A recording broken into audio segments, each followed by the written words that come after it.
নারায়ণগঞ্জের রূপগঞ্জে বিএনপির সাবেক স্থায়ী কমিটির সদস্য ও সাবেক স্বরাষ্ট্রমন্ত্রী মরহুম আব্দুল মতিন চৌধুরী স্মৃতি ফুটবল টুর্নামেন্টের ফাইনাল খেলা অনুষ্ঠিত হয়েছে। শুক্রবার বিকেলে উপজেলার কাঞ্চন পৌরসভার বিরাব খালপাড় খেলার মাঠে এই ফাইনাল খেলা অনুষ্ঠিত হয়। খেলায় ৩ নং ওয়ার্ড খালপাড় টাইগার ফুটবল একাদশ ৩-০ গোলে ২ নং ওয়ার্ড কিং ফুটবল একাদশকে পরাজিত করে।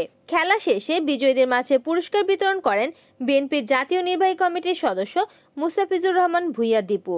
এ সময় আরও উপস্থিত ছিলেন কাঞ্চন পৌর বিএনপির সভাপতি মুজিবুর রহমান ভূঁইয়া, সাধারণ সম্পাদক মফিকুল ইসলাম খান সহ আরও অনেকে। টুর্নামেন্টে মোট ৬টি দল অংশগ্রহণ করে। খেলায় সর্বোচ্চ গোলদাতা হিসেবে পুরস্কৃত হয় খালপাড় টাইগার একাদশ দলের লিমন ও ম্যান অব দ্য ম্যাচ হিসেবে পুরস্কৃত হয় একই দলের তানভীর হোসেন।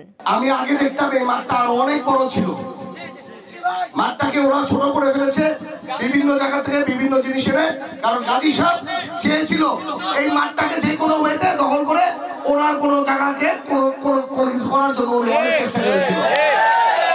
উনি এখানে আগে দেখতাম হলো ওনার নামে একটা স্টেডিয়াম লাগিয়েছিল। উনি যখন এখানে আপনাদের থেকে যখন এটা সারা পায় নাই, তারপরে উনি বিভিন্ন ঘরগুলি করে দিয়েছে, তারপরে এই অর্ধেকটা উনি দখল করতে চেয়েছিল। আজকে আপনাদের কাছে একটা জিনিস বলি, এখানে আপনারা সুন্দর করে একটা বেড়া দিয়েছেন যাতে এই মাঠটাকে দখল না হয়, কিন্তু এটা ভবিষ্যতে এটা সমস্যা করতে পারে।